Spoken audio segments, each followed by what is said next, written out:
दोस्तों नमस्कार, मैं उमेश गौतम, समग्र प्रदेश समाचार से। आज बात करते हैं किसानों की और किसानों की व्यथा की, और किसानों की इस व्यथा का असली दोषी कौन।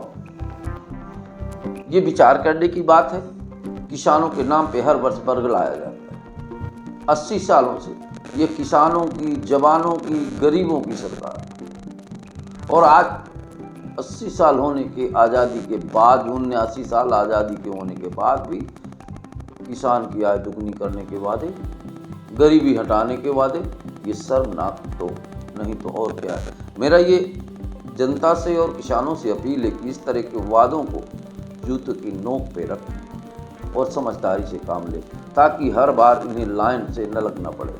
किसानों को देखता हूँ, जब भी खाद की ज़रूरत होती है, उनका सीजन आता है तो वो लाइन पे खड़े हो जाते हैं। तब आप बात कर रहे हैं तड़पता किसान, खिलखिलाती सत्ता। आप जितना परेशान होते हैं, सत्ता में बैठे लोग उतनी मजा लेते हैं। ये जानते हैं कि किसानों की आय दुगनी हमें करना नहीं, केवल भाषणों के माध्यम से किसान सीधी, सरल और ईमानदार कौम होती है, उसको दबावत है। यहाँ तक कि आप जब खाद लेने आते हैं और लाइन में लगे होते हैं, तब भी इनके करिंदे आप पर अभद्रतापूर्ण बात और डंडों की बौछार तक कर देते हैं। तो ये आपका कहाँ सम्मान करते हैं, क्योंकि आप खाद लेने आए और अपनी फसल के लिए लेने आए। तो हम आपको बता रहे हैं कि असली दोषी कौन है। सरकारी कर्मचारी पर गुस्सा ना करें, वो लोग बिल्कुल दोषी नहीं हैं। सरकार के आदेशों का पालन करते हैं, सुबह से शाम तक आपकी व्यवस्था में लगे रहते हैं, पर भ्रष्टाचार का तांडव उनके साथ लगा रहता है।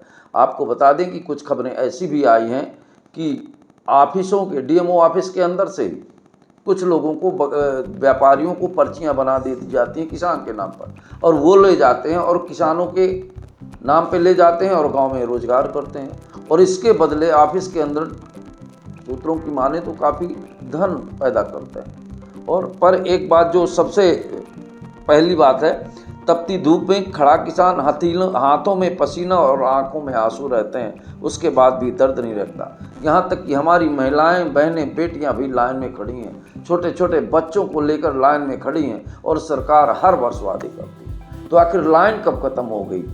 अगर हम कहें कि पिछली सरकारों ने नहीं किया, नई सरकार कर रही है, तो आज 11 साल हो गए, किसान को लाइन से पार क्यों नहीं कर पाई। तो एक बात समझ लीजिए कि ना अधिकारी दोषी है, ना व्यापारी दोषी है, ना भ्रष्टाचार दोषी है। दोषी है तो केवल सत्ता में बैठी सरकार, जो किसानों के खाद की व्यवस्था नहीं कर पाती, और वहाँ से बैठे बैठे खाद के लिए अधिकारियों को प्रताड़ित करती है। क्या करें अधिकारी? फैक्ट्री डालें, खाद दे दें। इस सत्ता में बैठे करिंदों को, सत्ता में बैठे नेताओं को, जो हमारे पैसे से ऐशो आराम करते हैं, ऐसे लोगों को करना चाहिए। और देखिए, वो नेता लोग हैं, हमारी फसलों पर बैठकर अट्टहास कर रहे हैं। वो कभी नहीं चाहते कि हमारी फसलों के दाम दूने हो, हमें पर्याप्त खाद मिले, हम आगे बढ़ें या हमारा विकास हो। वो जानते हैं अगर किसान समझदार हो गया, उसकी आय दुगनी हो गई, तो वो हमें पहचान जाएगा और हमारे तलवे नहीं चाटेगा। और अपनी इसी प्रक्रिया को करवाने के लिए किसानों को आगे बढ़ने नहीं देना चाहते, केवल भाषण देना चाहते। मैं एक उदाहरण आपको बताऊं। अटल बिहारी वाजपेयी का एक भाषण था। उन्होंने कहा था, पहले अपराधी हमारे पास आते थे सिफारिश कराने, फिर हम उनसे बात करने लगे कि चुनाव के टाइम पर हमारे लिए तुम काम करो। जब अपराधियों को ये पता चला कि हमारे दम पर ही नेताजी बनते हैं, तो अपराधी खुद नेता बन गए। ये अटल बिहारी जी की बात। इसी तरह सत्ता में बैठे लोग कभी नहीं चाहते कि किसान आगे बढ़े, किसान का कल्याण हो, किसान के बच्चे पढ़ें। जानते हैं कि किसानों की 99% आबादी गांवों में रहती है, इसीलिए गांवों के सरकारी स्कूल को खात्मे जैसे लगा दिया गया है। अब किसानों को समझना चाहिए कि आंदोलन या एकता ही आपका सूत्र है, जिससे आपको आने वाले समय में कुछ लाभ मिल सकता है। अगर आप राजनेताओं या सरकारों के दम पर बैठे हैं और अपने नेताओं के दम पर बैठे हैं, तो समझ लीजिए इसी तरह लाइन पे लगे रहेंगे, और जब तक खाद आपको मिलेगी तब तक आपकी फसल खत्म हो जाएगी। ये कितना संवेदनशील बात है। किसान जब यहाँ से खाद नहीं मिलती और घर जाता है तो रो देता है, बीवी बच्चों से पूरी रात बैठकर इसी पे बात करता है कि खाद नहीं मिली, मेरी धान सूख रही है। उसके घर के अंदर रखी सारी पूंजी उसने फसल में लगा दिया है, पर परिणाम क्या आना है? आधी से ज़्यादा फसलें तो बर्बाद हो गई।